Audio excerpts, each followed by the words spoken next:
Le corps du Christ et ses membres. On va comprendre quelque chose. Quand j'ai donné l'enseignement sur là où est le cadavre, là rassemble les vautours, il y a certains détails, certains points que j'ai évoqués dedans, mais qu'on va détailler bien aujourd'hui. On va comprendre l'église de Jésus, là, c'est quoi, c'est qu'est-ce que c'est. Parce qu'aujourd'hui, quand on dit église, ça se limite à la dénomination ou à une assemblée ou même à un nom. C'est pas ça l'église de Jésus, hein. Beaucoup se trompent. Voilà. Et on va comprendre que l'église de Jésus ne peut pas être un seul membre. Alléluia. Donc, une seule communauté ou même une seule assemblée, mais c'est plusieurs missions que Dieu confie à plusieurs serviteurs, mais ils ont le même objectif. On va le voir. C'est ça qui est le corps. Tu ne peux pas dire que j'ai le corps et puis c'est ta tête seulement on voit. Ou même si j'ai le corps et puis c'est un être humain et puis on ne voit pas tes bras, on ne voit pas tes pieds, on ne voit pas ta tête, mais on voit seulement ton torse, le tronc. Nous serons flics dressés. Tu n'es pas un être humain. Alléluia. Tu es le génie de la forêt. Amen. Un être humain, il est complet. Dieu est complet, il n'est pas incomplet. Dieu a créé l'homme à son humain. Donc quand Dieu crée là, tu as tête, tu as oreille, tu as yeux, tu as bouche, tu as nez, tu as les bras, tu as les mains, tu as les pieds, tu as le ventre, tu as le dos, tu as tout. Donc dans le corps humain, le cou ne peut pas dire, moi je n'ai pas besoin du pied. Donc pied, moi il te couper, jeter, donc c'est moi qui dois être là. Ton corps est plus complet. Amen. C'est ce que nous allons voir. Alléluia. C'est ce que nous allons voir. Donc, le corps du Christ et ses membres. 1 Corinthiens 12, verset 12 à 27. 1 Corinthiens 12, verset 12 à 27. Ça va éviter que des gens, on a expliqué encore, parce que là où est le cadavre, là ça semble des vautours, ça explique que Dieu, en ce temps de la fin, a répandu son esprit sur toute chair. Et partout dans le monde se trouvent des enfants de Dieu qui se préparent aussi pour l'enlèvement et qui n'appartiennent pas seulement à la communauté dans laquelle nous sommes pour que nous soyons sauvés. Amen. Voilà. Il n'est mentionné nulle part cela dans la Bible. Ce qu'on va prendre pour justifier, c'est des fables, c'est des interprétations humaines. Sinon, ce que la Bible dit est clair. J'ai répandu mon esprit sur toute chair dans les derniers temps. Alléluia. Et nous verrons cela aujourd'hui. Donc, le corps, on va voir d'abord le corps, c'est quoi? Le corps, c'est un ensemble,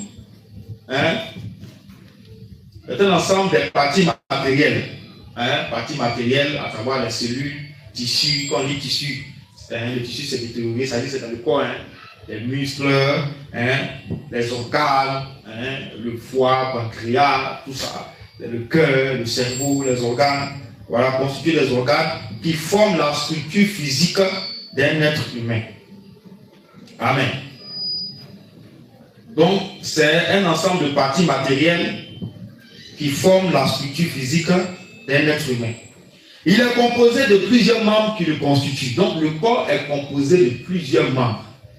Il y a la tête, il y a les bras, il y a le torse, il y a les pieds, il y a les doigts, il y a les yeux, il y a les oreilles, la bouche, le menton, les dents, la langue. Chacun a son importance.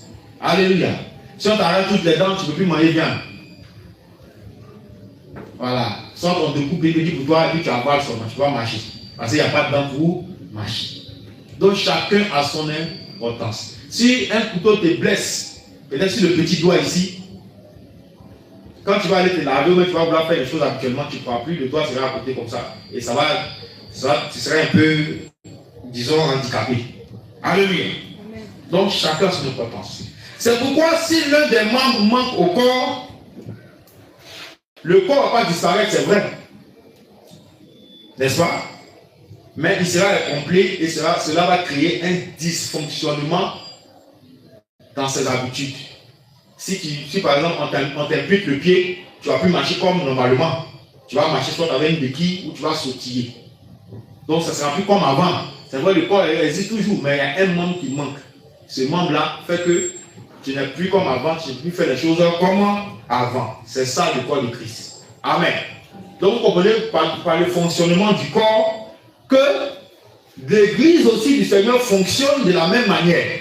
S'il y a un membre qui manque, il y a un dysfonctionnement. Ou s'il y a un membre qui est souillé ou qui est infecté, ça infecte aussi tout le corps. Donc de même, tous les organes constituent le corps en Christ, dont la tête est le Seigneur Jésus. Donc tous les organes que nous voyons constituent quoi?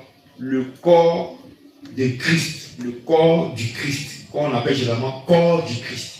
Et la tête, c'est le Seigneur Jésus-Christ lui-même. Et tous les autres qui constituent le corps là sont les membres. Colossiens 1, verset 18.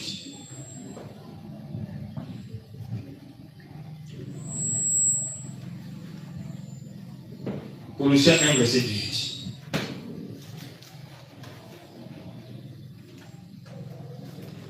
Je lis au nom de Jésus. Il est la tête du corps de l'Église. Il est le commencement, le premier-né d'entre les morts, afin d'être en premier, en tout, le premier. Voilà.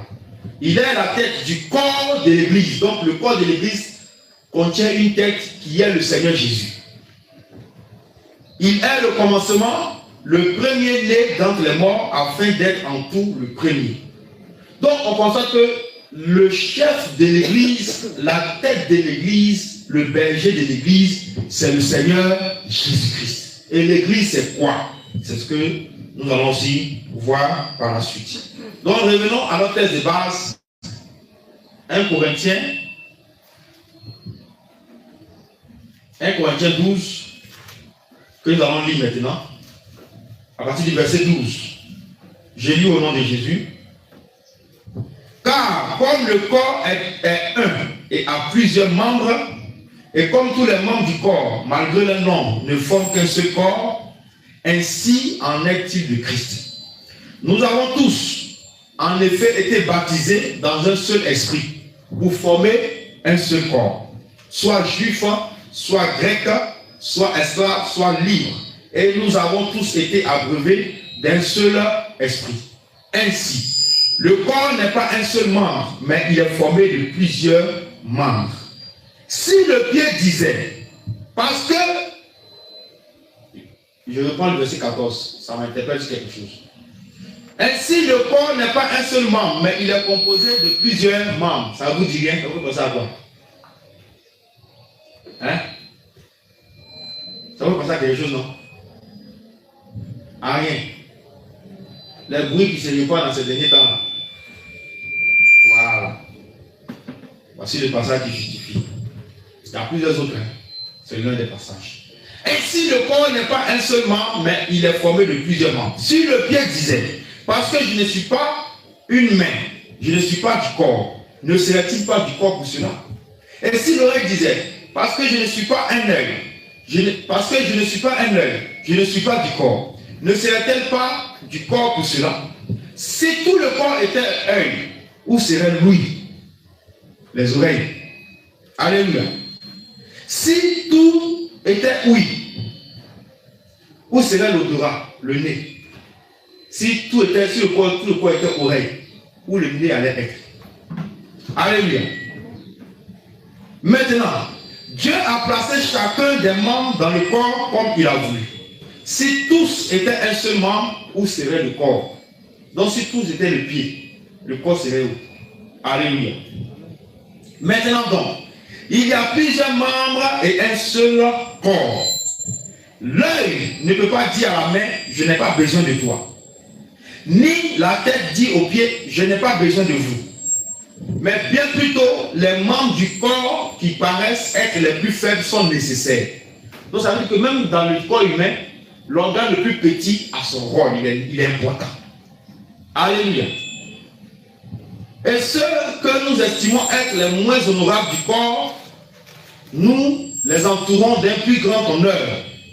Ainsi, nos membres les moins honnêtes reçoivent le plus d'honneur, tandis que ceux qui sont honnêtes n'en ont pas besoin. Dieu a disposé le corps de manière à donner plus d'honneur à ceux qui en manquaient, afin qu'il n'y ait pas de division dans le corps, mais que les membres aient également soin les uns des autres.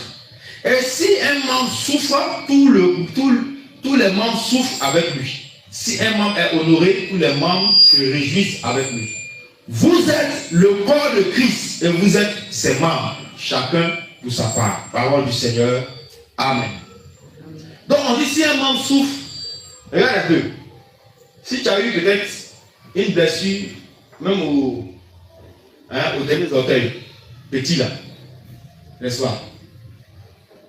C'est tout ton corps qui sera malade. Tu as senti ça dans tout ton corps. On t'arrache une petite dent, c'est tout ton corps qui est malade. Quand ton ventre te fait mal, tu as des douleurs au ventre, tu ne peux plus te maintenir droit. Tu es obligé de te couvrir, donc c'est tout le corps qui se couvre. La tête n'a rien, les mains n'ont rien, le pied n'a rien, mais lui aussi se couvre parce que le ventre est touché. Alléluia. C'est comme ça. Donc si on veut comprendre l'église et son fonctionnement, tel que le Seigneur le veut, regardons le fonctionnement du corps humain. Où la langue permet de sentir le goût et elle permet de balancer l'aliment soit à gauche ou à droite. C'est la langue qui fait ça. Les dents permettent de marcher. L'œsophage qui est ici permet de conduire l'aliment jusque à l'estomac. L'estomac, son rôle, c'est de broyer l'aliment et de faire en sorte qu'une partie part dans le sang pour que tu croisses, pour que tu grossisses. Et puis une autre partie suit la route jusqu'à l'intestin. L'intestin lui façonne ça pour ramener au gros. Et le gros maintenant lui vient, il arrive au rectum. Je n'ai pas dit le mot, le rectum. Et quand le rectum est prêt, le lait sécré reçoit ça. Vous voyez? Voilà. C'est ça. C'est ça. Donc, chacun a son rôle. Si on t'enlève l'intestin, tu vas mourir. Tu vas dans le lieu secret comment? Amen. Si on enlève l'estomac, c'est fini pour toi. Est-ce que l'aliment que tu manges pourrait être digéré? Allez, tu as mangé une fois, puis tu as rassasié, quand tu as mort, tu ne manges plus. Tu as rassasié. Il n'y a pas l'estomac pour broyer ça. Avec les acides aminés qui sont dedans, pour diluer la nourriture. Si tu n'as pas posé la question, on est un peu en science. Si tu n'as pas posé la question, tu manges, comment tu es rempli, et puis après ça diminue. Qu'est-ce qui fait ça? C'est l'estomac avec les acides aminés. Il y a des acides dedans qui dissouent la nourriture. Ça s'épapille. C'est pour ça que les déchets là, ça sert dans l'intestin et tu vas dans le lieu secret. C'est comme ça. Donc, tu manges, après que tu as faim. C'est le travail de l'estomac. Sinon, tu serais rassasié toute ta vie. Tu manges une fois dans toute ton existence. Puis tu meurs en terre. Alléluia. Voilà. Donc, c'est le travail. Donc, on ne peut pas dire. Il y a un aussi, il y a un qui permet de faire circuler le sang. Ce sont les veines. Si tout à l'heure, la veine est tranchée, le sang va, sa route là a été coupée, donc il a oublié de chercher passage comme de l'eau. Donc, c'est pourquoi quand tu es blessé, c'est qu'il y a une veine qui est coupée. Mais il y a des veines qui se coupent. On peut rapidement régler ça. Mais il y a d'autres veines là, qui risquent de mourir. Si quelqu'un, par exemple, qui veut se suicider, il y a d'autres, c'est ici, il y a une grosse veine là. S'il a coupé là, c'est fini. Le sang coule, il meurt. Vous voyez? Voilà. Quand tu mets ton doigt ici, par exemple, tu sens ton pouls. Il y a un petit truc qui fait, c'est le battement du cœur. Ici, sur ce côté. Le battement du cœur. Donc, c'est lié au cœur là. Ouais. C'est pourquoi les gens ont réfléchi, les gens ils vont le réfléchir, on dit non, la lien va se mettre ici parce que ce doigt-là vient directement au cœur. C'est de la folie. Les gens enlèvent ça et puis ils vont dans le thème. Voilà, tranquillement. Alléluia. Donc, vous voyez, tout ça a un rôle à jouer. Le cerveau permet de réfléchir. C'est quand tu fais des choses contre nature, on dit que ton cerveau n'est plus là. Parce que quelqu'un qui a un cerveau, il réfléchit, il fait les choses bien. C'est pas ça qu'on dit, la pays a raison. Amen. Le cœur, c'est le moteur du corps. C'est de là où vient. Personne ne peut vivre sans cœur. Voilà. Si on enlève ton cœur, tu vas mourir forcément. Alléluia. Donc chacun a son rôle. Si on t'enlève l'ongle qui est là, tu vas crier. Tu as gagné ici, mais on t'entend au village. Tellement la douleur est forte. Parce que le petit là aussi, l'ongle qui est là, a son rôle. Voilà. Quand tu veux gratter, tu fais comment? C'est pas la peau, tu fais comme ça. Tu fais comment? C'est pas ça? Il a son rôle. Donc chaque chose, ou chaque élément, chaque membre sur le corps humain a son rôle. Alléluia. Amen. Voilà. Donc, les croyants, le corps du Christ est constitué de tous les croyants, quel que soit le lieu où se trouve sur la terre.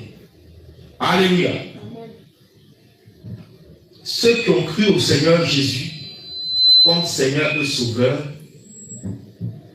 qui l'ont accepté et qui marchent selon sa doctrine. Il y en a qui disent qu'ils connaissent le Seigneur, mais ils vivent leur vie comme ils veulent. Il ne faut pas partir du corps du Christ. Est-ce que quelqu'un m'écoute? Celui qui fait partie du corps du Christ, c'est celui qui a accepté le Seigneur comme Seigneur et Sauveur personnel, qui croit en lui et qui marche selon sa doctrine. Si ces conditions ne sont pas réunies, qui ne fait pas partie du corps du Christ. Alléluia. Les pieds peuvent dire, on va à gauche. Et puis par exemple, un exemple, les fesses vont dire non, nous on va à droite. Et puis le dos va dire non, on recule. Vous voyez un peu l'image. Mais le corps, quand c'est comme ça, le corps fait quoi? Il se désintègre. Parce que les fesses reculent, pied va à gauche, bras va, il monte, tête lui descend. Ça s'est désintégré. Vous comprenez? Donc tout le corps suit le mouvement. Là où le pied s'en va, si le pied s'en va au marché tout à l'heure, la langue est là-bas. C'est pas ça? Le ventre est là-bas. Les doigts sont là-bas. Les cheveux s'en vont. Vous comprenez? Donc, un membre, un croyant qui dit qu'il est membre du corps de Christ doit aussi prendre la direction que donne la doctrine de Jésus, la sainte doctrine. Mais tu dis que tu es membre du Christ, membre du corps de Christ, et puis toi tu as ta direction. Tu fais pas partie du corps. Amen. Tu es un corps étranger. Un membre étranger. Gloire à Jésus. Donc, c'est tous ceux qui ont cru en Jésus comme Seigneur Sauveur. Et le corps du Christ, c'est l'église du Seigneur. Que peut-être on peut dire l'église universelle. Non dénominationnelle. C'est-à-dire que là, Dieu ne regarde plus, tu es de tel ici, tu es de tel là-bas. C'est que si tu es en Chine, tu es en Australie, tu es en Afrique du Sud, tu es au Maroc, c'est que si tu es dans ma doctrine, tu fais ma volonté, tu crois en moi, tu m'as accepté, tu marches avec moi, tu te sanctifies chaque jour, moi je te reconnais comme faisant partie de mon église sur terre. Alléluia. Est-ce que vous avez compris maintenant c'est quoi l'église? On va vous donner plus de détails devant. Donc, tous les membres qui constituent le corps là, le corps du Christ, c'est l'église du Seigneur. L'église dans le monde entier. Mais pas n'importe quoi. J'ai donné les critères pour que tu puisses appartenir au corps du Christ. Sinon, si tu n'as pas ces critères, tu es un membre étranger. Alléluia. Prenons 1 Corinthiens 1, verset 2. 1 Corinthiens 1, le verset 2.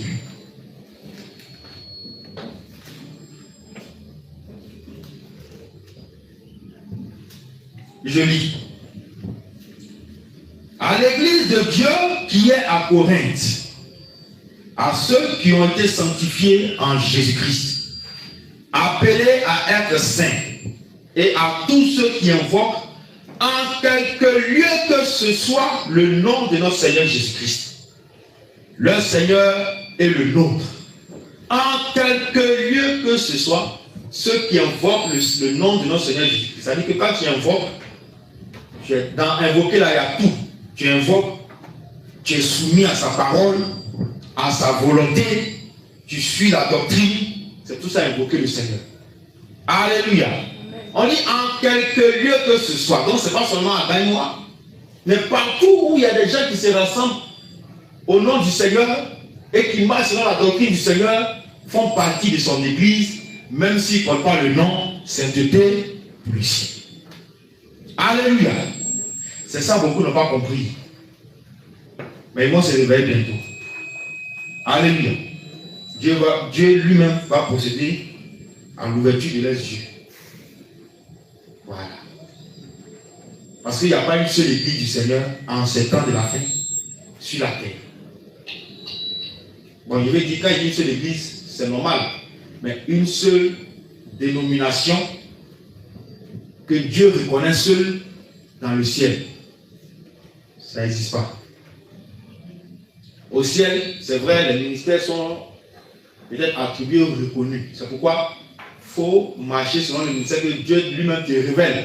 Il ne faut pas t'accrocher au ministère de quelqu'un ou au nom du ministère de quelqu'un. Il faut être sûr que c'est Dieu qui te dit, bon, ça, ce ministère-là, c'est moi qui attribue. C'est mentionné au ciel là-bas. Mais quand Dieu va sonner la trompette, il ne va pas enlever les gens en fonction des ministères ou des assemblées ou des dénominations. Il va enlever en fonction de ta vie de sainteté que tu mets. Que tu sois de telle assemblée ou de telle autre assemblée. Alléluia. Donc, aux yeux du Seigneur, tous ceux qui croient, qui vivent sa doctrine, qui se conforment à sa volonté, à sa parole, sont son église. Est-ce que vous comprenez?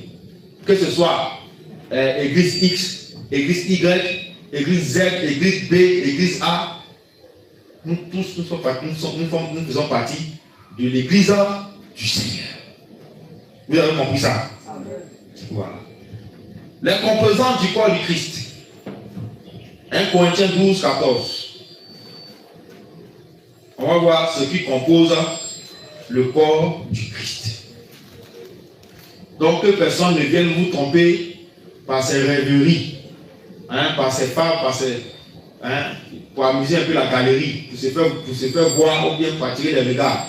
On dit que oui, il y en a qui ont dit ça, oui, c'est moi seul, c'est moi seul, c'est moi seul. Que personne ne vous trompe. Celui qui lit sa Bible, il va rire. Quand les gens vont prononcer cette parole, lui-même il va se voir. Parce que la Bible là, lui dit pas ça. Alléluia.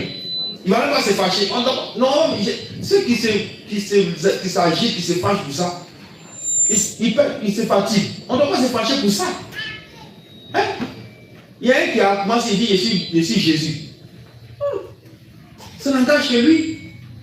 Amen. Pourquoi il me fâchait contre lui? Pour son propos, il tient, parce qu'il dit il est Jésus. Et puis je me fâche contre lui, je commence à commenter, à lui dire des choses. Non. Moi, quand il dit ça, ça me fait rire.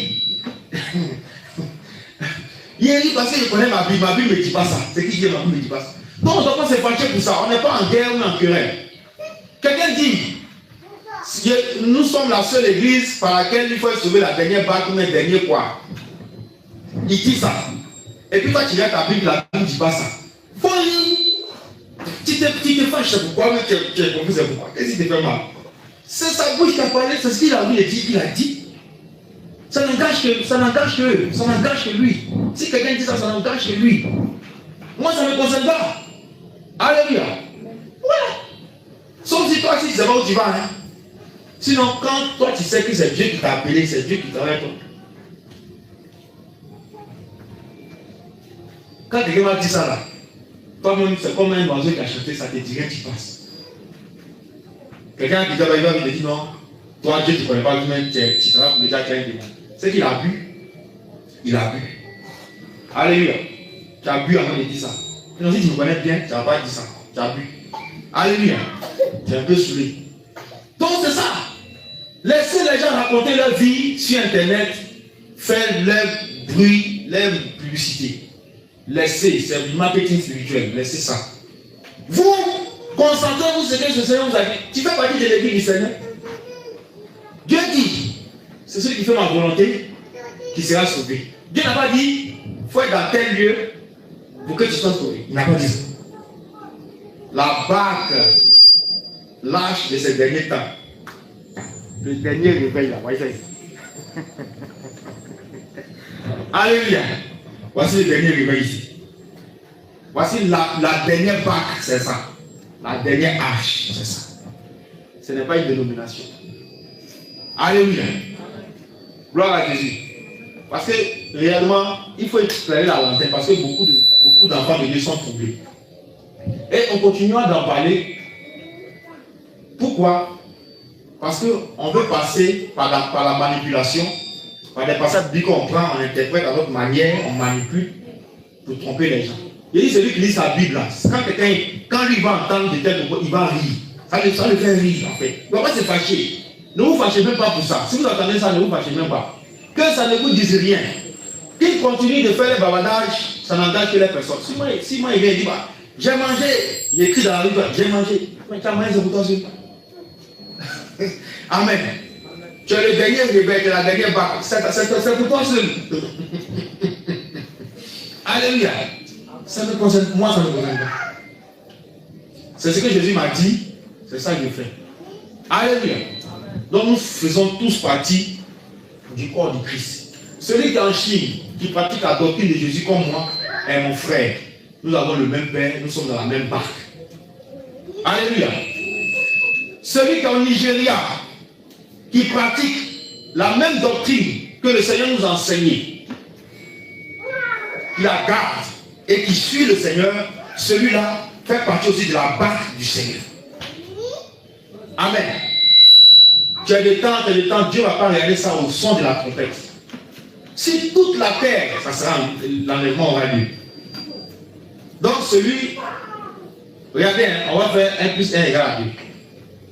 Celui qui n'est pas, par exemple, de leur communauté, de leur dénomination, hein, mais il s'applique à faire ce que Dieu veut. Hein. Il est caché dans son coin, il est dans la bouche, on ne le connaît même pas. Il y a des gens qui sont mieux que nous, on ne les connaît pas. Je vous dis la vérité. Qui ont plus d'onction même que nous. Qui sont puissants, que Dieu utilise. On ne les a jamais vus, on n'a jamais entendu parler d'eux. Ils sont cachés. Mais ils sont forts que nous. Il ne branche pas la caméra, pourquoi on le voit dans le monde entier? Il ne fait pas du bruit, pourquoi on le voit dans le monde entier? Mais il est là dans le secret. Donc celui-là, selon eux, malgré tous ses efforts pour plaire à Dieu, et Dieu approuve ses voix, si la personne, comme il n'est pas de leur dénomination, il ne sera pas loué. Vous-même, regardez un peu, c'est ça. Est-ce que c'est normal? Il n'est pas être fort. Est-ce que c'est normal? Alléluia. Et on dit ça à des intellectuels, des gens qui sont à l'école, qui ont fait des grandes études, qui peuvent lire les Bibles. On les parle, c'est qu'ils sont assis, ils en parlent. Amen. Même si j'avais CP1, il faut aller réfléchir un peu. Les intellectuels sont assis, puis on leur dit ça, on avale. Dernier bac, dernier réveil, dernière église, dernier Samson, dernier Moïse, dernier Jacob. Amen. On a parlé. Écoutez, je vous dis la vérité. On a tous les arguments bibliques pour casser cette pensée-là, pour casser cette manipulation. Mais Dieu ne nous permet pas de sortir. Est-ce que vous comprenez? Il n'y a rien qui peut nous empêcher, mais nous permettre de faire ça. Alléluia. On a tous les arguments bibliques pour casser cette manipulation de masse. Mais le Seigneur ne nous a pas encore donné l'autorisation de faire. Mais on profite de ce que nous sommes en train de dire ici pour éclairer la lanterne de plusieurs, pour ceux qui vont suivre. On profite pour leur dire ça. Pour qu'ils aillent réfléchir. Tu peux faire partie de la vérité, mais tu peux enseigner la vérité. Mais pour dire que tu es la seule, à part toi, il n'y a pas quelqu'un d'autre qui fait. C'est là le problème. Alléluia. Donc, 1 Corinthiens 12, verset 14. C'est pourquoi nous sommes en train de donner cet enseignement pour que vous compreniez que nous pouvons faire partie du corps du Christ et Dieu va confier une mission à chacun. Nous tous ici, même dans la sainteté pour le ciel, on n'a pas la même mission. Voilà. Dieu a attribué, quand il nous a rassemblés, une mission spécifique à chacun. Et chacun doit accomplir sa mission avant de partir. Donc, ce n'est pas dans l'église universelle, là, on va tous marcher on va tous de la même manière, marcher tous de la même manière. Quand il dit ça, c'est pas par rapport à la parole, il dit ça ou à l'application. Non. Voilà. Mais de la même manière de faire, si moi je ne trouve pas la manière dont je fais chez l'autre, c'est que l'autre, la couleur n'est pas bon. Mais tu as quel niveau de ta sainteté? C'est l'ignorance qui te fait voir comme ça. Alléluia. On n'est plus au temps de l'Union soviétique, la pensée unique, ou de l'Allemagne nazie. Vous faites penser à Hitler. Non. Je répandrai mon esprit sur toute chair. Donc si Dieu utilise une autre personne d'une autre façon, et que toi tu constates que tu vérifies que ça vient réellement de Dieu, tu peux prendre ça message pour toi.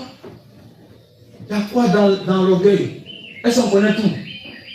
La manière que Dieu va travailler avec moi, c'est pas que Dieu va travailler avec l'autre. Mais c'est le même esprit qui opère. Est-ce que vous comprenez? C'est le même esprit. Je vais prendre l'exemple du corps. Le corps va avoir des bouteilles, des piquants. C'est pas ça? Il va faire comme ça. Le pied va faire comme ça. C'est pas ça? Hein? Va éviter, non? La bouche va aller au marché, va insulter les gens.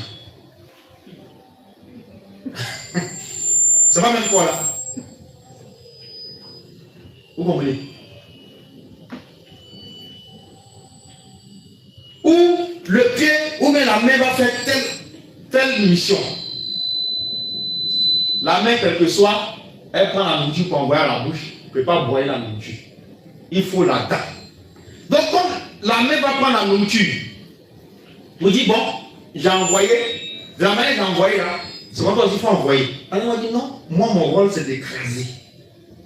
Donc, la manière dont il travaille, il ne faut pas l'obliger ou bien imposer que la manière dont toi tu travailles, mais la manière dont tu enseignes, tu fais les choses, forcément, il va faire la même chose aussi. Il y a mon rôle que Dieu m'a assigné. C'est ça le corps du Christ. Dieu peut prendre un, et puis il va soulever la terre entière avec lui. Et puis toi, tu as un petit niveau. C'est vrai que Dieu ne te connaît pas. Mais c'est la mission que Dieu lui a confiée. Il y a dans les passés où des gens ont fait des miracles. Il ne vient pas loin. Chez nous ici, le prophète Abouf Sévérin fait pousser le pied de quelqu'un qui était coupé. Ça a poussé. Un monsieur qui a émis vient s'asseoir à la place où il s'est assis pour se faire coiffer. Et il a disparu. Il demande qui est venu ici avant moi. On lui a dit que c'est l'homme. Vous comprenez? Maintenant, toi, tu es là et puis on va devant. Tu enseignes la parole. Ou bien par la parole, il y a des délivrances, il y a des guérisons, il y a des miracles. Donc ça, c'est la manière dont Dieu veut travailler. Vous avez le même objectif. Vous faites le même travail pour Dieu. On va voir ça devant. Vous comprenez? Voilà. Donc si toi tu fais ça, tu sautes à gauche, Quand tu vas quelque part, puis les gens sautent à droite, il ne faut pas dire que ce qu'ils font là, ce n'est pas de Dieu. Non, c'est pas bon. Parce qu'ils ne sautent pas à gauche comme toi.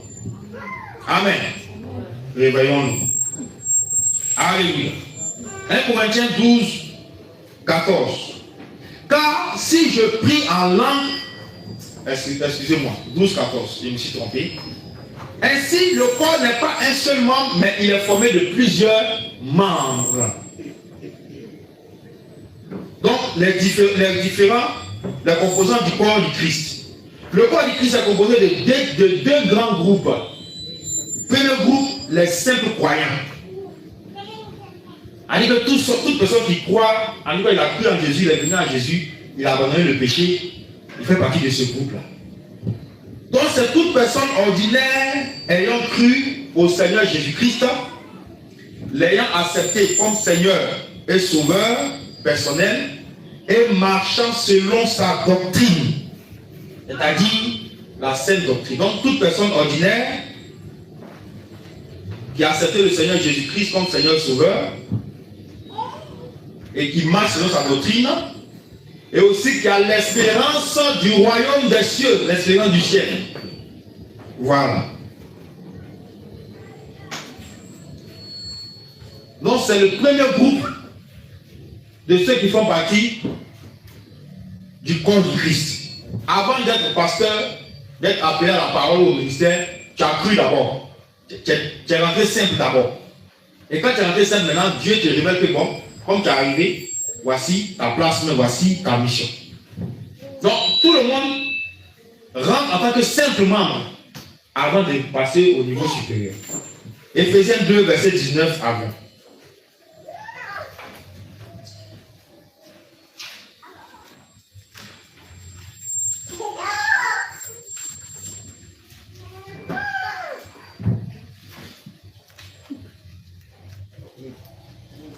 Les gens aiment trop insulter l'intelligence des gens. Mettre en dépôt l'intelligence des gens. Éphésiens 2, verset 19 à 20. Je lis.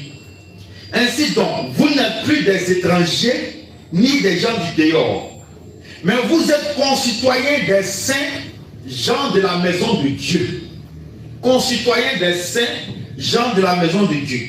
Vous avez été édifiés sur le fondement des apôtres et des prophètes, Jésus-Christ lui-même étant la pierre angulaire. Vous comprenez? Donc, c'est ce groupe-là dont parle la parole.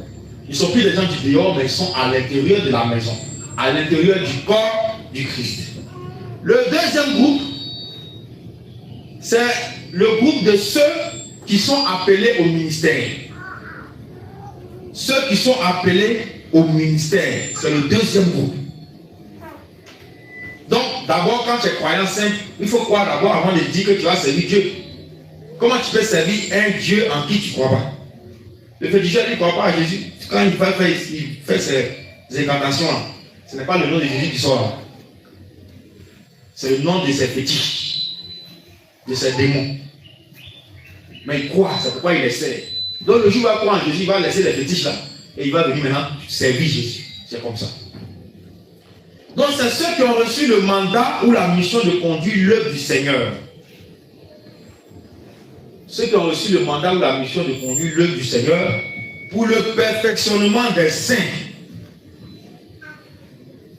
à travers les enseignements de la parole de Dieu. Donc,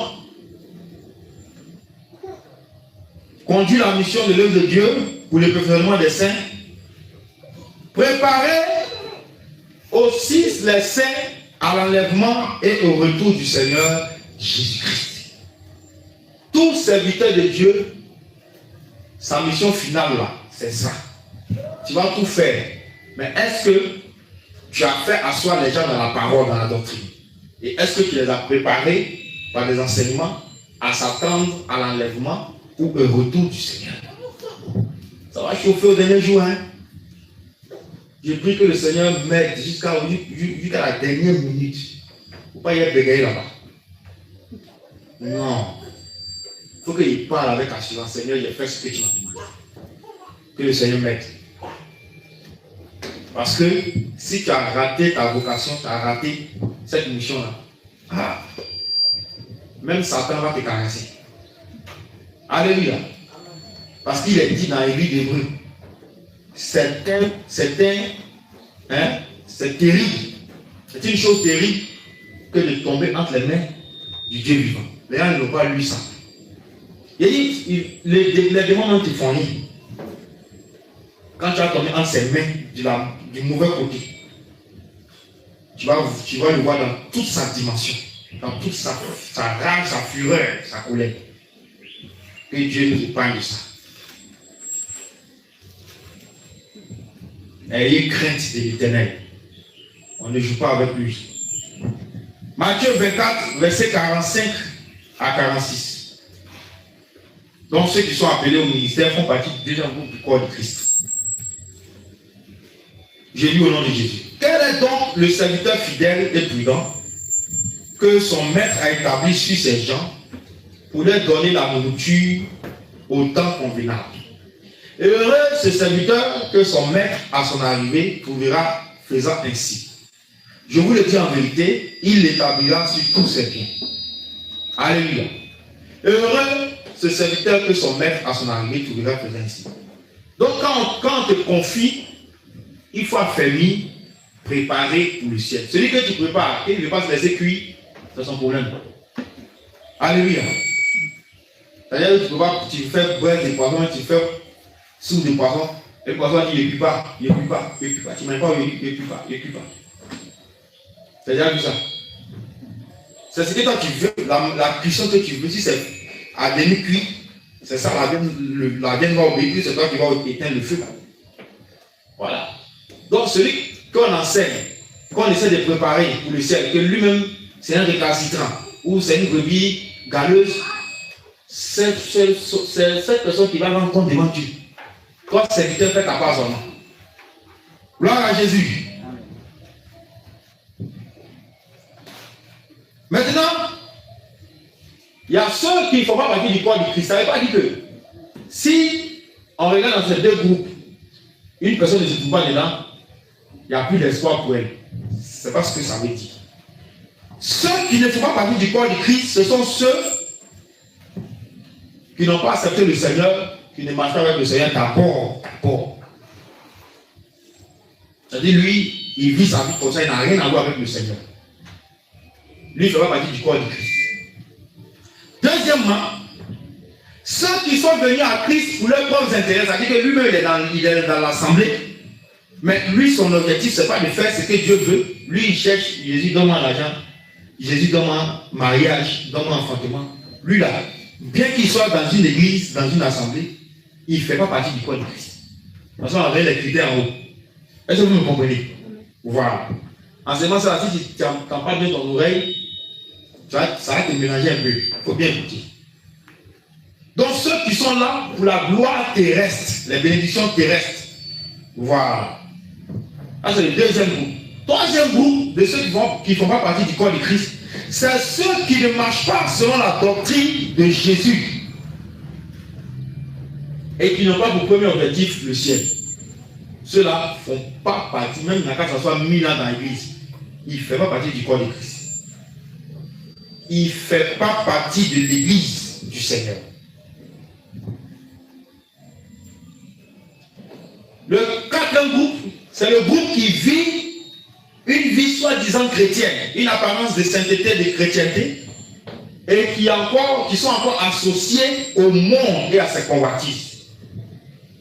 Ceux-là aussi ne font pas partie, même s'ils fréquentent une église, une assemblée, ils ne font pas partie de l'église de Jésus, mais du corps de Christ.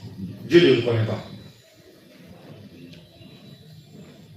Alléluia. Dieu ne le reconnaît pas.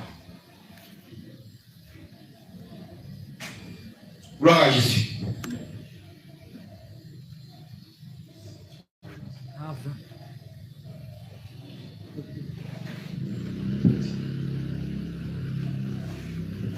Gloire à Jésus. Maintenant, tout ce groupe-là, ils peuvent intégrer le corps de Christ s'ils reviennent à la voie étroite, s'ils reviennent à la repentance, s'ils reviennent à la voie normale, ils peuvent intégrer le corps de Christ. Est-ce que vous comprenez? Le corps de Christ, ça te fait partie quand Jésus te reconnaît, et il te reconnaîtra quand tu vas faire quoi? Quand tu vas marcher selon sa parole, quand tu vas marcher selon sa volonté, tu vas faire ce qu'il lui veut là. C'est là qu'il va te reconnaître et t'intégrer dans le corps de Christ. Sinon, il faut bien t'habiller, asseoir dans l'église, il faut faire tous tes dons, il faut donner même ta vie pour les gens. Si tu ne marches pas selon la doctrine de Jésus, tu ne fais pas partie de son église. Et tu ne pourras pas être enlevé. Parce que l'église qui sera enlevée, c'est l'église de Jésus, ce n'est pas de nomination. C'est ceux qui se sont sanctifiés, qui se sont préparés véritablement, qui sont mis à part pour le Seigneur. Ce sont ceux-là qui seront enlevés. Alléluia. Alléluia. Amen. Voilà. Donc ceux-là peuvent revenir au Seigneur si un changement, il peut obtenir le salut, si un changement profond, voilà, un changement profond, une repentance, hein, s'applique à eux, ou s'ils rentrent dans ce cadre. On va prendre Matthieu 21. Matthieu 7, verset 21. Matthieu 7, verset 21. On connaît ça bien. Ça là, on rappelle ça trop. Le Seigneur, il est là, il note. Voilà. Toujours on vous disait ça, vous m'avez écouté. Oh, c'était la vérité. Ceux qui me disent Seigneur, Seigneur, n'entreront pas tous dans le royaume des cieux. Donc celui-là qui vient pour les bénédictions terrestres, aussi dit Seigneur, non? Celui qui a un pied dedans, un pied dehors, lui aussi dit Seigneur, non? Voilà. Celui qui n'a pas encore changé de vie comme il se doit, lui aussi dit Seigneur, non? C'est pas ça? Voilà. Tout le monde dit Seigneur. Donc on dit tous ceux qui disent ça là, ils ne rentreront pas dans le royaume des cieux. Ce n'est pas tous qui vont rentrer. Mais celui-là seul qui fait la volonté de mon Père qui est dans les cieux. Dieu avec moi, sainte doctrine. Gloire à Jésus. Donc voici les deux grands groupes. Et à côté, il y a un autre groupe qui est là, qui peut rentrer à tout moment. Voilà, mais il est là, il regarde d'abord. Il ne faut pas, le temps qui est attribué à toute l'humanité de se repartir va arriver à sa fin. Non, c'est fini. Alléluia. L'église de Jésus-Christ, le corps du Christ. On va parler en détail de l'église de Jésus-Christ ici.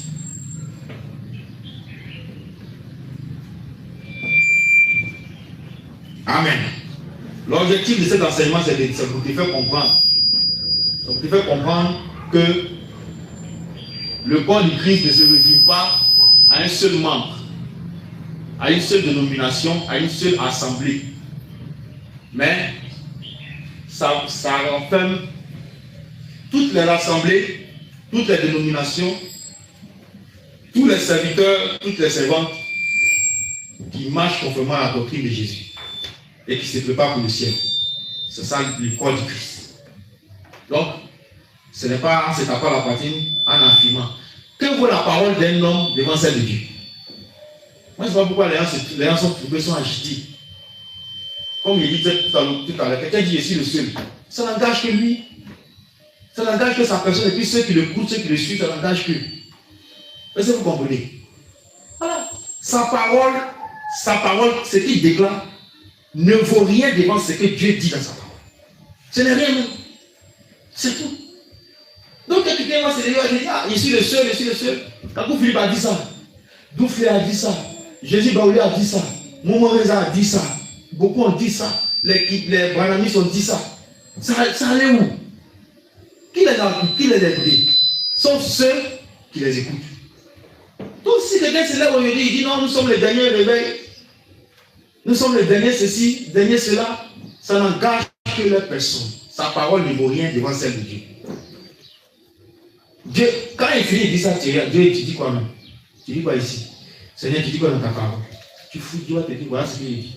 Tu regardes si c'est la même chose, là tu crois, puis tu suis. C'est pas la même chose, c'est que c'est un usurpateur, c'est un manipulateur. Tout simplement. Alléluia. De la même manière, on dénonce les gens de ce qu'on appelle voilage. Dans notre sein, s'il y a quelqu'un qui est en train de déraper, on va dénoncer. Sans seulement, on va se faire dessus. On va dénoncer. Pas dans le but d'insulter ou bien de rabaisser, mais de dénigrer. Mais de dire, hey, c'est que tu es en train de faire là. On aime les tromper, c'est pas bon, c'est pas ça. C'est tout. Amen. Amen. Voilà. Donc, si on a le courage de dénoncer ceux de la wallage, parmi nous, quelqu'un qui fait la même chose, on dit qu'il fait mal. Pierre a repris, Paul a repris Pierre devant tous. Le grand Pierre, hein, l'un des piliers de l'église. Pierre n'a pas dit, ouais, c'est moi Pierre, c'est moi Pierre. Paul a dit, ce que tu fais là, c'est pas bon. Comme tu as vu les païens, tu mariais avec eux, tu as vu les juifs venir, tu t'es levé. Il faut assumer. C'est ce que Paul lui a dit. Dans le livre des Galates. Gloire à Jésus. Amen. Donc, l'église de Jésus-Christ, le corps du Christ. L'église de Jésus-Christ est une et unique. Une et unique. Il n'y a pas deux églises, il n'y a pas trois églises.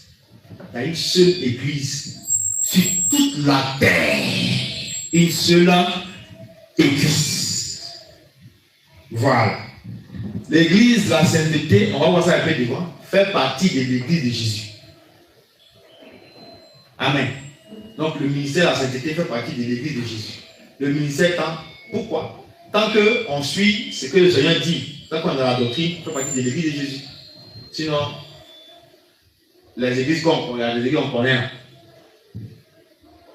Elles ne font pas partie de l'église de Jésus. Il ne faut pas se tromper. Voilà. Je crois en Jésus, je crois en Jésus. Ce n'est pas ça seulement. On a donné les critères. Donc aujourd'hui, là, vous êtes là, vous êtes bien outillés. Vous n'êtes pas vous laisser tromper ni manipuler par qui que ce soit. C'est dans son apparence. Voilà. Lisez vos Bibles. Lisez. Référez-vous toujours à la Bible. Vraiment que quelqu'un vient raconter ses histoires. Il s'est fabriqué un film, il va venir vous donner, vous avaler. Nous sommes les habitants des Béry. Nous vérifions les dits à la lumière des Écritures. C'est clair. Ce que Jésus-Christ a dit est différent de ce que nous voyons dans le temps présent avec plusieurs serviteurs de Dieu, plusieurs églises, plusieurs assemblées. Donc, l'église de Jésus-Christ, c'est l'ensemble de tous ceux qui croient au Seigneur et à sa parole sur toute la terre. Croient au Seigneur, ils marchent conformément à sa parole sur toute la terre.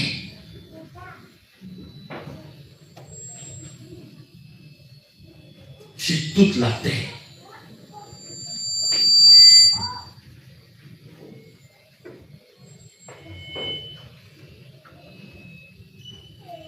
L'ensemble aussi de ceux qui marchent selon la doctrine de Jésus-Christ, sans compromission, sans mélange, sans aller à gauche et à droite. Ils sont rigoureux, droits dans les bottes, quand il s'agit de la parole de Dieu. Luc 8, 21. Vous allez voir ce que le Seigneur lui-même a dit. Luc chapitre 8, le verset 21.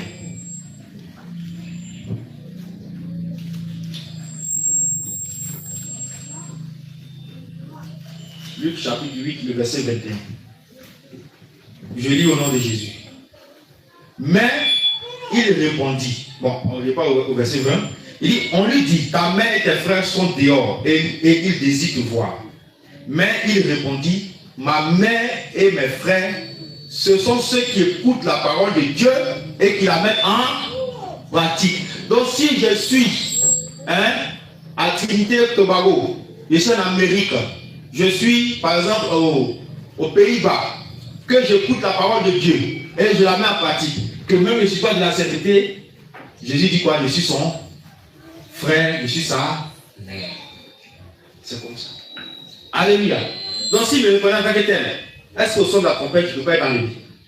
Je peux être en lui. Est-ce que vous comprenez un peu? Le dernier grand réveil se prépare. Je vous dis, ça va impacter les vies. Ce n'est pas un réveil où tu es dedans et puis, comme si on avait fait piment dans tes yeux, tu pleures. Où il y a des frustrations. Il y a des comment dirais-je, du favoritisme, des inégalités, des blessures que les gens subissent, des injustices. Ce n'est pas ce réveil-là. Ça va impacter. Où tu vois le féticheur venir déposer ses fétiches, il est sur Jésus. On a vu un magicien à Acte, par Jésus. Il dit, il est payé votre don. C'est là quand ils ont frappé un peu d'aveuglement, il s'est ressaisi, il dit, ah, il est sur Jésus là. Pas Jésus, le magicien. Vous comprenez? Ça va impacter les vies. Le dernier grand réveil. Il y aura certes des adultes, des grands dedans, mais c'est des enfants même, Dieu va utiliser beaucoup. Des enfants. Alléluia. Et Dieu est en train de les préparer dans le secret. On ne les connaît même pas. On n'a jamais vu des gens hors du commun. Des gens simples, effacés, insignifiants. Dieu est en train de les préparer. Il va éclater sa puissance au travers de toi-même, comme on dit à toi, tu ne vas pas croire. Alléluia. Oui. Ils ne vont pas venir prêcher une communauté, une religion. Ils vont venir parler de Jésus, de Christ, et comment on doit se préparer pour le son de la trompette. Ils vont parler de non, c'est chez moi ici. Non, ils ne connaissent pas ça. Amen. Voilà. Peut-être que tu en fais partie, je ne sais pas. C'est Dieu le sait. Autant marqué, il va les faire sortir. Ils vont sortir, ils vont envoyer toute la terre. Et quand ça va se faire maintenant, c'est le signe que on est à demi par, un pas c'est beaucoup, demi par l'enlèvement. Tout moment ça peut déclencher. Alléluia. Est-ce que tu peux acclamer le Seigneur?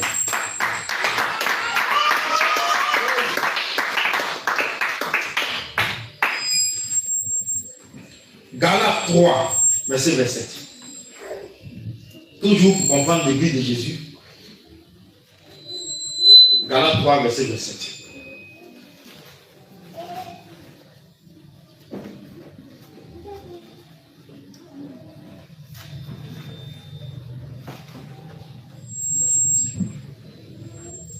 Galates 3, verset 27.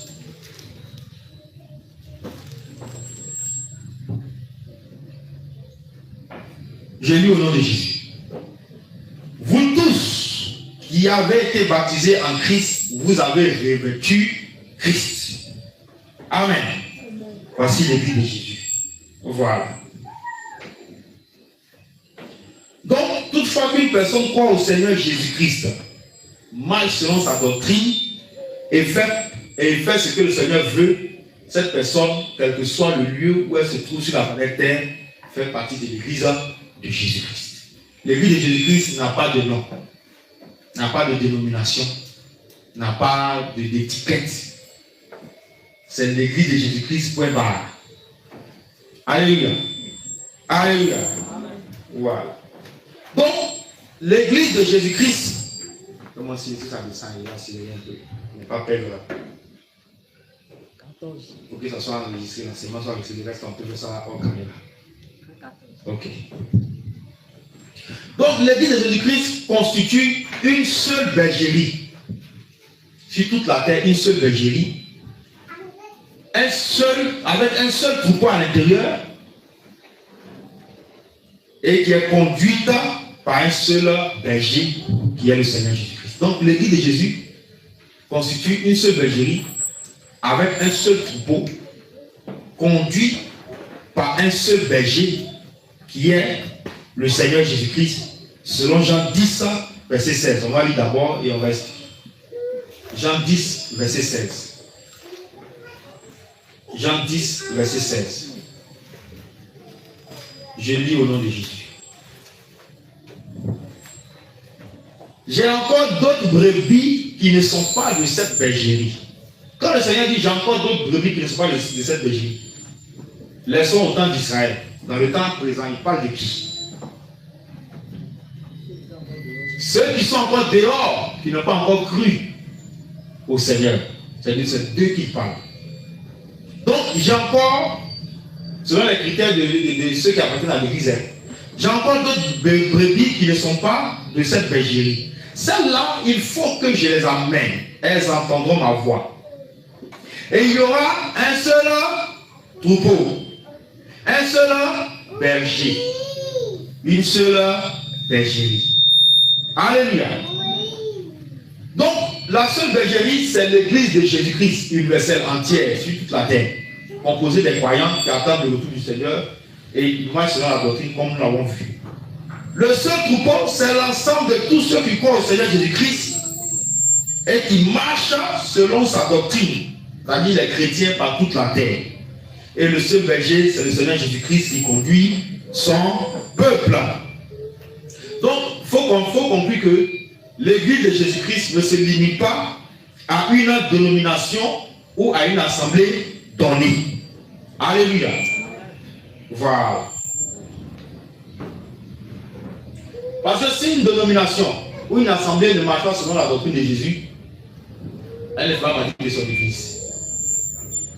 Est-ce que c'est ce que vous comprenez? Parce qu'il y a expliqué simplement.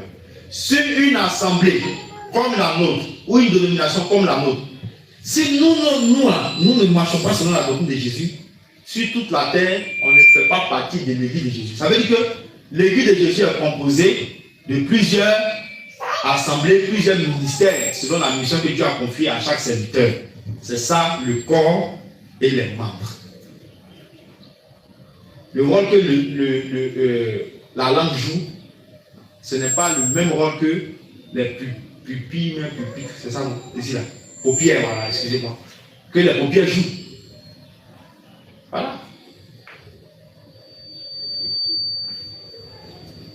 Le rôle que les poils jouent n'est pas le même que la paume ou la peau ou la paume joue. Vous comprenez?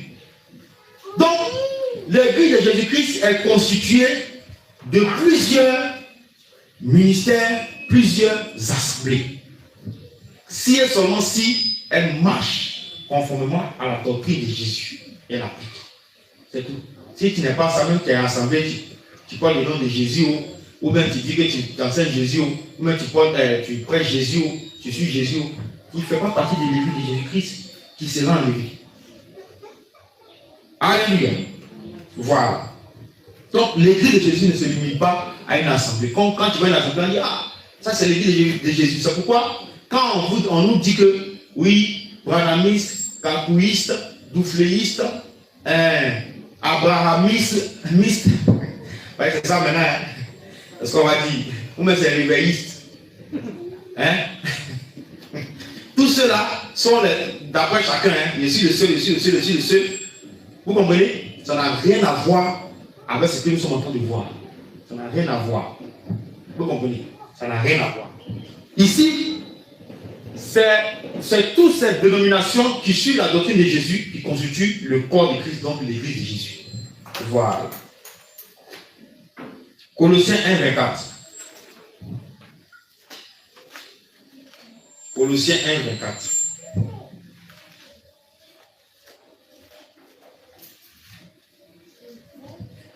Je me réjouis maintenant dans mes souffrances pour vous et ce qui manque aux souffrances de Christ. Je l'achève à ma chair pour son corps qui est l'église. Donc le corps de Christ, c'est l'église du Seigneur. Quand le Seigneur parle, l'apôtre parle ici de l'église, pas forcément ceux de Colosse, pas les Colossiens. Il parle de tous ceux qui sont qui ont cru au Seigneur qui se répandent sur la terre. C'est ça il parle. C'est pour eux tous qui travaillent. Voilà. Alléluia. Donc le corps du Christ, les assemblées, les dénominations et les ministères. On va aller rapidement. Donc on a vu qu'il y a deux grands groupes, les croyants, les simples croyants, puis les dénominations, les assemblées ou les ministères. Donc la dénomination, c'est le fait de désigner une personne ou une chose ou un groupe par un nom. Hein? Par un nom. Qui exprime son état, son espèce ou sa qualité. Par exemple, nous sommes un groupe, une assemblée, église, la sainteté pour le ciel. Ça indique déjà où nous sommes en train de partir. Ça indique déjà ce que nous faisons. Donc, personne va venir dire que bon, quand il va voir le nom de l'église, la sainteté pour le ciel, il va venir dire bon, ici, on va organiser un show des plages. Même dans sa plus grande ivresse. Le nom seulement va faire qu'il va retrouver ses sens, l'alcool va disparaître. Donc il va venir faire ça ici. Alléluia. Maintenant, si on a vu, on a un groupe, et puis on met groupe nightclub. Hein? Chauffer, descendre. C'est écrit. Groupe nightclub, chauffer, descendre. On connaît le nightclub. Nightclub, c'est quoi? Boîte de nuit. En français. Boîte de nuit. Donc, tout le monde rentre là-bas. Elles sont pas besoin de rentrer. On rentre, on chauffe et puis on descend. Donc c'est donné à tout le monde. Donc, selon l'objectif, l'état,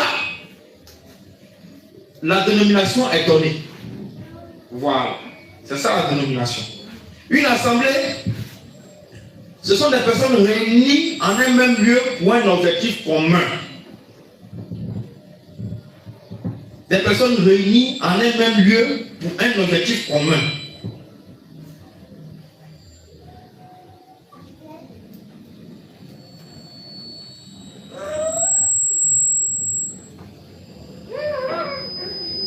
Soit pour le culte, dans le cas de l'église, pour la prière, ou la communion fraternelle. L'église, la prière ou la communion fraternelle. Prenons Matthieu 18, verset 20. Matthieu 18, le verset 20. Matthieu 18, verset 20.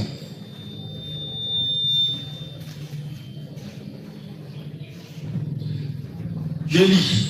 Car là où deux ou trois sont assemblés en mon nom, je suis au milieu d'eux. Alléluia. Car là où deux ou trois sont assemblés en mon nom, je suis au milieu d'eux. Assemblés en mon nom. Je suis au milieu d'eux. Ça, à ce moment, ça doit déjà désactiver l'ardeur ou démanteler l'ardeur de ceux qui s'autoproclament unique H, unique truc. Alléluia. Là où deux ou trois sont assemblés en mon nom, est-ce qu'ils sont obligés de porter le nom des dénominations? Le Seigneur n'a pas mentionné seulement, il faut se retrouver dans le lieu que j'ai choisi. Vous mettez un lieu appelé tant. Deux ou trois sont assemblés, même si c'est dans la brousse qu'on est deux, on est trois, on invoque le Seigneur, il descend. Ça là seulement, ceux qui lisent la Bible, ça doit les éclairer. Pour dire que ceux-là sont venus nous mener en bateau, sont venus nous mener dans un gouffre. Alléluia. Prophétie va sortir par-ci, prophétie va sortir par-là, ça serait un problème là-bas.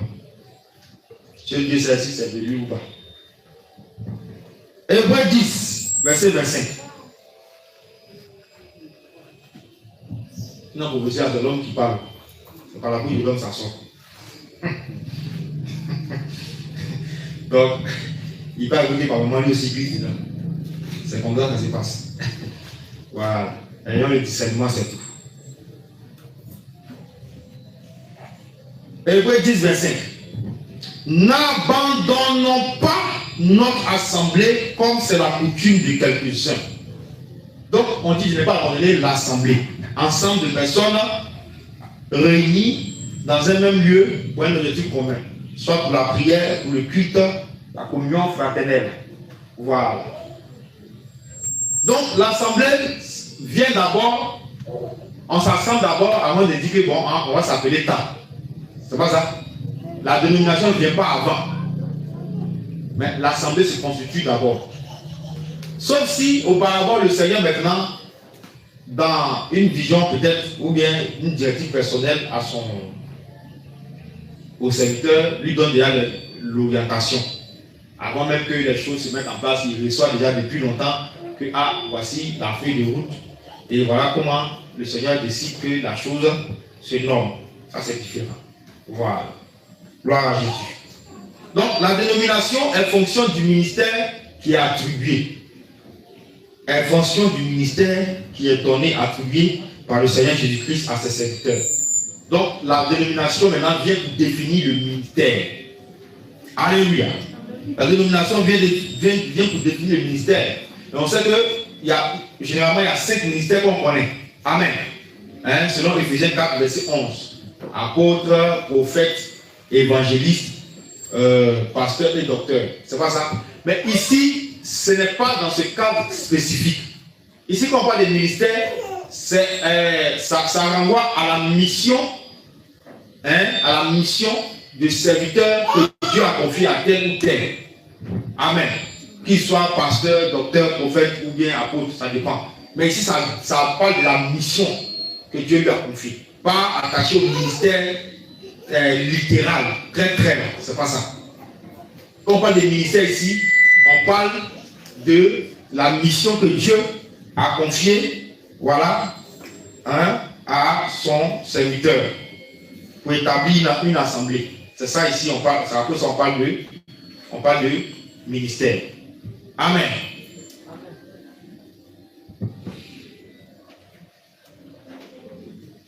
Quelqu'un a compris quelque chose jusqu'à présent? Ok. Les dénominations ou ministères dans le corps du Christ. Donc, comme on l'a dit, un ministère ou une dénomination fait partie du corps du Christ, donc de l'église du Seigneur, si elle suit les normes du Seigneur, c'est-à-dire elle enseigne et pratique la doctrine de Jésus-Christ. Donc, de la même manière que le corps est composé de plusieurs membres, c'est comme ça que l'église du Seigneur dans son ensemble est composée de plusieurs ministères, plusieurs assemblées, plusieurs dénominations, qui travaillent en son sein. Et chaque ministère a reçu une mission, que ce soit Église Sainteté, que ce soit Église Temps, qui marche aussi selon la doctrine, chacun a reçu une mission. La mission, c'est quoi? C'est d'abord la principale, c'est-à-dire préparer les âmes au salut. Toute église, tout ministère ou toute assemblée doit avoir pour premier objectif préparer les âmes au salut. C'est pourquoi Jésus est venu mourir. Et c'est la mission qu'il a donnée aux apôtres. Enseignez-leur ce que je leur ai enseigné. Et faites d'eux des disciples. Alléluia. Donc, toute église, tout ministère, toute assemblée a pour fonction ou mission principale de préparer les âmes au salut. De préparer les âmes à l'enlèvement et de préparer les âmes au retour du Seigneur Jésus-Christ par le message de la repentance, par le message de la sanctification, enseigner sur les méfaits du péché, par le message sur l'amour, la vérité, la justice, qui font partie de la doctrine de Jésus. Donc, en un mot, l'Église doit préparer les âmes au salut, au retour du Seigneur, à l'enlèvement, par la doctrine de Jésus, qui contient tous ces éléments que nous venons de voir. Amen. Et toute assemblée, tout ministère qui ne s'inscrit pas dans ce cadre ne fait pas partie de l'Église du Seigneur Jésus-Christ. Amen. Mais l'assemblée ou bien le ministère ou la dénomination peut être intégrée dans le corps du Christ ou dans l'Église du Seigneur si elle devient aux normes du Seigneur, c'est-à-dire aux normes de la doctrine. Alléluia. Donc, voici ce que la mission principale pour chaque ministère. On a tous la même mission. C'est pourquoi il est inutile qu'on se combatte, il est inutile qu'on désire qu'il y ait des destructions, il est inutile que tu veuilles que l'autre tombe. Parce que c'est la même chose qu'on fait en fait. C'est le même travail qu'on fait, mais différemment. Par des moyens différents que Dieu travaille avec. Ça, c'est le même travail. En tout cas, pour ceux qui sont sérieux, pour ceux qui sont dans la doctrine, dès que je parle. Pas de ceux qui sont. Voilà. Alléluia. On fait le même travail. Vous comprenez? Prenez le cas d'un gouvernement étatique. Il y a le ministère de la Défense. Il y a le ministère de l'Éducation. C'est pas ça? Il y a le ministère des Transports. Le ministère de l'Agriculture. Le ministère de la Santé. Le ministère de la Fonction publique. N'est-ce pas? Le ministère des Mines et des Énergies. Le ministère de la Femme, de l'Enfant et autres. Tout ça, ce sont des ministères. Mais est-ce qu'ils ne travaillent pas pour la même nation? Est-ce qu'ils travaillent pour le même pays? Ils travaillent pour le même pays. Ils travaillent pour le même gouvernement. Ce qui veut dire que s'il y a un ministère qui est en faute, mais qui est en défaillance, c'est tout le gouvernement qui est en défaillance. Vous comprenez? C'est pour ça que Dieu aussi, ce modèle a été copié chez Dieu. Les hommes ont copié ce modèle chez Dieu parce que chez Dieu aussi, au ciel, chacun a son rôle. Il y a des anges de la couture, chargés des vêtements, les anges chargés de la défense, les anges chargés de transmettre les messages, les messagers. Donc vous voyez, c'est comme ça que Dieu aussi, les hommes ont regardé, ils ont structuré. Et quand tu regardes, ça ressemble au fonctionnement du corps. De la même manière, le gouvernement étatique fonctionne, c'est comme ça aussi que l'Église fonctionne. Donc les ministères sont là, mais il y a un rôle principal, c'est de faire quoi? C'est de travailler, comme on appelle, au bien-être de l'Église, comme le gouvernement étatique travaille pour le bien-être de la nation, de la Côte d'Ivoire par exemple, n'est-ce pas? Maintenant, mais ce n'est pas le même ministère, ce n'est pas la même mission, ce n'est pas le même travail qu'ils font en griffe, n'est-ce pas? Mais l'objectif final, c'est que le gouvernement contribue ou participe à l'amélioration des conditions de vie de la nation, au développement de la nation. C'est comme ça aussi que dans l'Église, tous les ministères ou toutes les assemblées, qu'on travaille aussi, en tout cas pour celles qui sont sérieuses, travaillent aussi à la croissance de l'Église, à l'avancement de l'œuvre de Dieu d'une manière ou d'une autre, pourvu que ce soit le Seigneur qui conduise. Amen. Amen. Et c'est pourquoi vous allez voir, vous n'allez jamais voir dans un gouvernement un ministère ou un ministre va venir s'attaquer à un autre ministre publiquement. Un ministère qui fait en sorte que, mais là, le président vous a sauté, il vous remplace rapidement. Là-bas, ministre, on ne vote pas en homme qui n'est pas élu, on te nomme seulement, il dit bon, toi ou toi, même si tu ne vaux rien, il faut venir t'asseoir ici. Vous comprenez? Donc, quand il va constater que les deux ministères sont en train de se combattre, il va les chasser. C'est pourquoi quand, dans le corps du Christ aussi, dans l'église du Seigneur, deux ministères ou deux églises ou deux ministres de Jésus sont en train de se quereller, même veulent s'auto-détruire, Dieu les laisse et puis choisit d'autres personnes. C'est tout. C'est comme nous voyons dans le gouvernement des nations là. C'est la même chose avec Dieu. L'esprit de Dieu les quitte. Hein? Démon n'a qu'à trembler matin au soir dans le corps des gens. Dieu n'est plus là. On n'a qu'à avoir l'éloquence dans la parole. Dieu n'est plus là. Sauf si vous vous répandez. Alléluia. Donc, comprenez ça bien. Donc, la mission principale est donnée à chacun, à chaque ministère. C'est de rassembler les âmes, préparer les âmes pour le Seigneur. Que ce soit dénomination X ou dénomination Y. Deuxièmement, il y a des missions maintenant spécifiques. Les missions spécifiques qui sont assignées. C'est-à-dire que par exemple, Dieu peut travailler avec tel ministère par la délivrance. Dieu peut travailler avec tel ministère par l'évangélisation. Dieu peut travailler avec tel ministère par la parole, par l'exhortation. Alléluia. Dieu peut travailler avec tel ministère par la révélation. Je connais un ministère au Nigeria, eux c'est la révélation seulement. C'est que s'il y a la parole. Ça ne veut pas dire qu'ils n'enseignent pas la parole, ils enseignent, mais à la plupart du temps, c'est les révélations qu'ils reçoivent. Les révélations du monde spirituel, des choses de l'au-delà, c'est ça qu'ils reçoivent seulement. Et c'est que vous allez savoir de qui ils sont les parents. C'est des révélations seulement.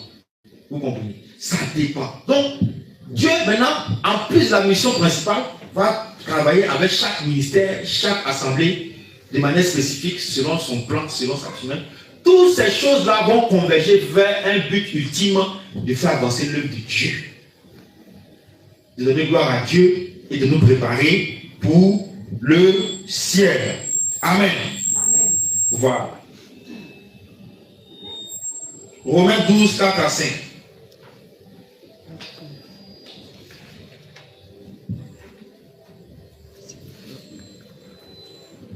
Oh. Romains 12, 4 à 5. Alléluia. On va aller rapidement. Romains 12, 4 à 5.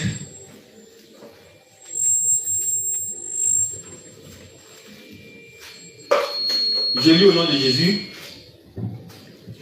Car comme nous avons plusieurs membres dans un seul corps et que tous les membres n'ont pas la même fonction, ainsi nous qui sommes plusieurs, nous formons un seul corps en Christ. Et nous sommes tous membres les uns des autres. Alléluia.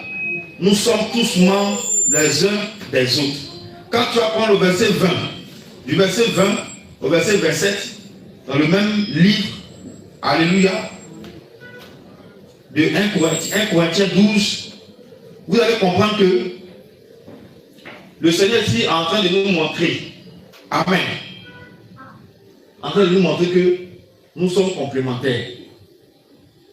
Quand il est dans le livre de 1 Corinthiens 12 là, il a même signifié, il dit, l'œil ne peut pas dire que je n'ai pas besoin de l'oreille, n'est-ce pas? Le menton ne peut pas dire que je n'ai pas besoin du talon. Vous comprenez? Parce que chacun est important. Donc, 1 Corinthiens 12, verset 20 à 27.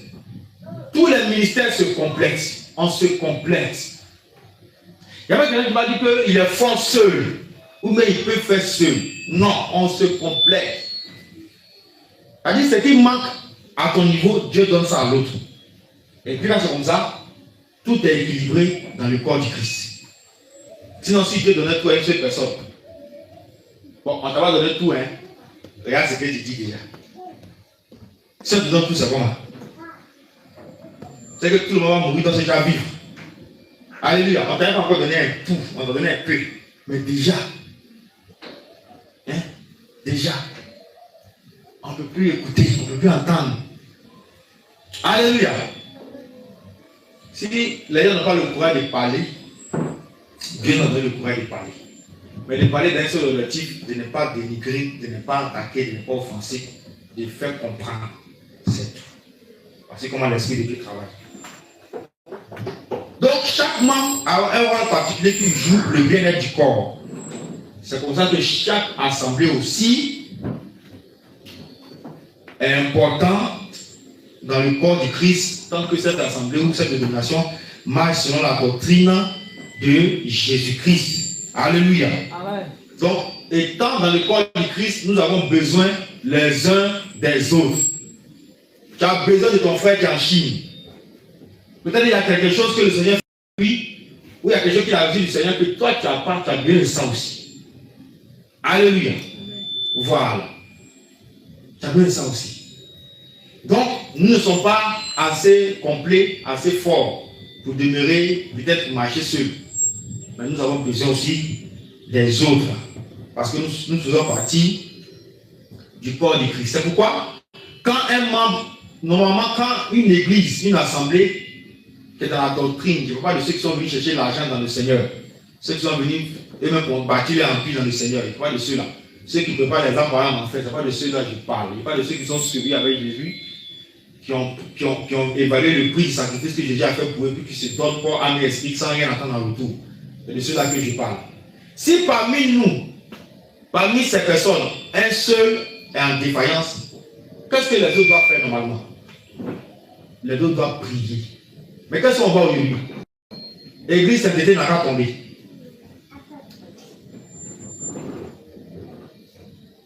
Ça n'arrivera jamais, mais il dit que ça n'a pas tombé. Vous allez entendre sur la toile beaucoup de choses. D'ailleurs, on se réjouit.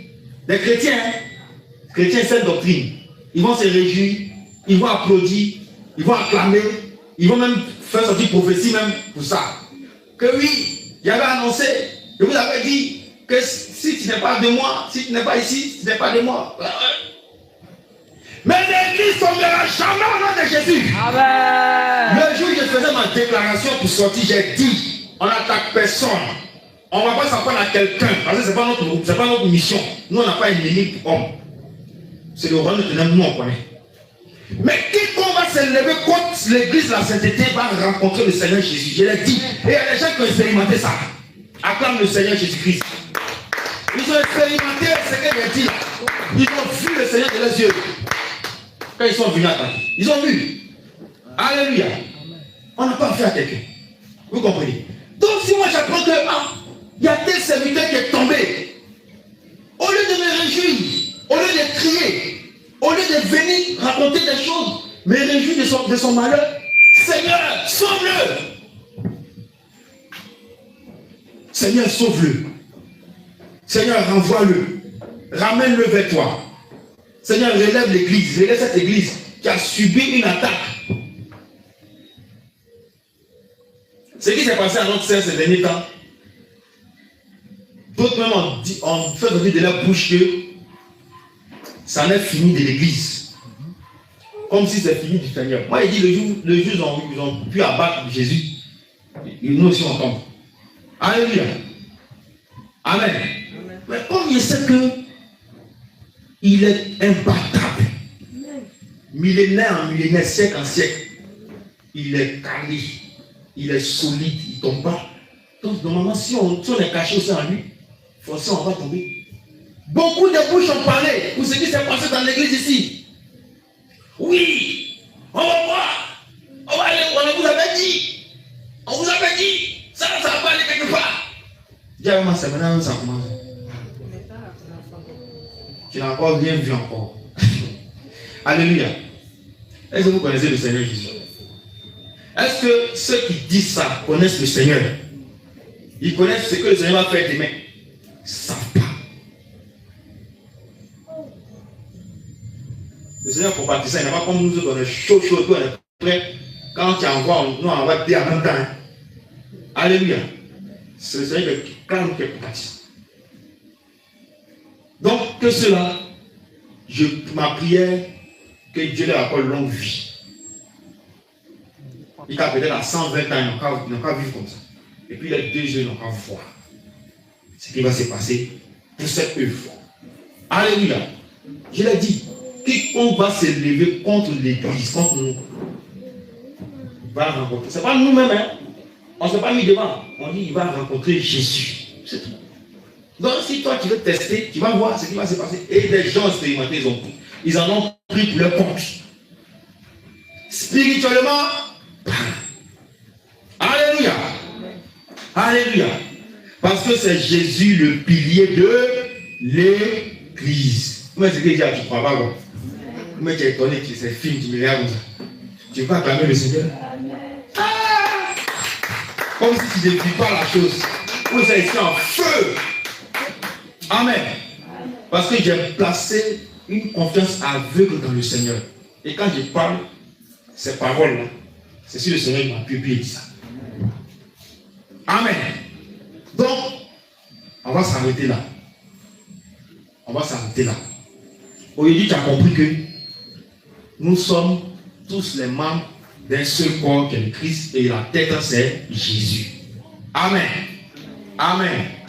Donc c'est ça que tu dois comprendre. Ce qui veut dire que si une assemblée qui ne porte pas ce nom, que tu la rencontres quelque part dans un autre pays ou dans un village quelque part, qui s'est dépouillé comme toi, qui pratique la doctrine de Jésus telle qu'elle a été enseignée, c'est que tu as en face de toi un frère, une soeur. Je dis comme ce n'est pas sainteté pour le Seigneur, donc moi il m'a le cas. Non, non et non.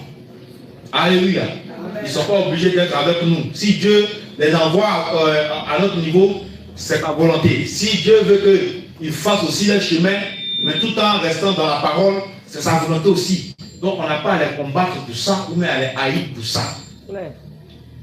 Amen. Amen. Il faut être clair dans la vie, il faut être juste dans la vie. Quand tu es comme ça, Dieu marche toujours avec toi. Alléluia. Amen. Donc voici l'enseignement sur le corps du Christ et ses membres.